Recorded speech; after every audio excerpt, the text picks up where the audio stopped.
অধিবেশন 5.3 drill 2 3x3 ও 2x4 ফরম্যাটে চাপ প্রয়োগের ধরন। সময় 30 মিনিট। উদ্দেশ্য 1. চাপের মধ্যে বলের পজিশন উন্নয়ন করা। 2. দলীয়ভাবে অবরুদ্ধ করার ক্ষেত্রে সৃজনশীল ধারণার উন্নতিকরণ। লক্ষ্য সুসংগঠিত অবরোধ শক্তি তৈরির মাধ্যমে বল পজিশনে রেখে দলকে চাপের মুখে ফেলা। উপকরণ জার্সি, হ্যান্ডবল ও কোন। নির্দেশনা হ্যান্ডবল গাইডের প্রথম চিত্র অনুযায়ী কোচ শুরুতে 3x3 আক্রমণ ভাগ ও 6x0 ডিফেন্স সাজিয়ে ডিফেন্ডারদের দাঁড়াতে বলবেন।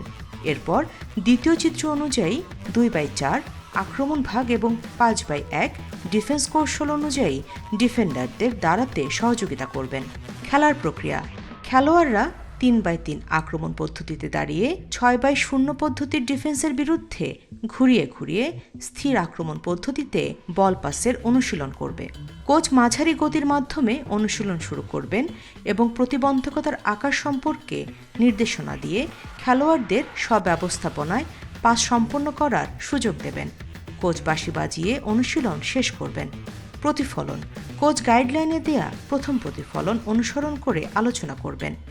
দ্বিতীয় ধাপে খেলার প্রক্রিয়া অনুশীলনের জন্য পূর্বের নিয়ম অনুসরণ করে খেলোয়াড়রা 2x4 আক্রমণ পদ্ধতিতে দাঁড়িয়ে 5x1 পদ্ধতির ডিফেন্সের বিরুদ্ধে সম্ভাব্য বল পাসের অনুশীলন করবে।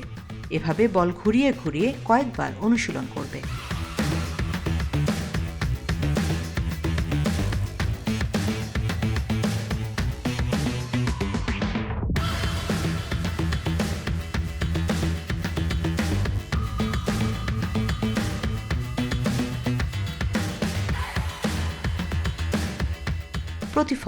প্রতিফলনে কোচ গাইডলাইনে দেয়া দ্বিতীয় প্রতিফলন অনুসরণ করে আলোচনা শেষ করবেন।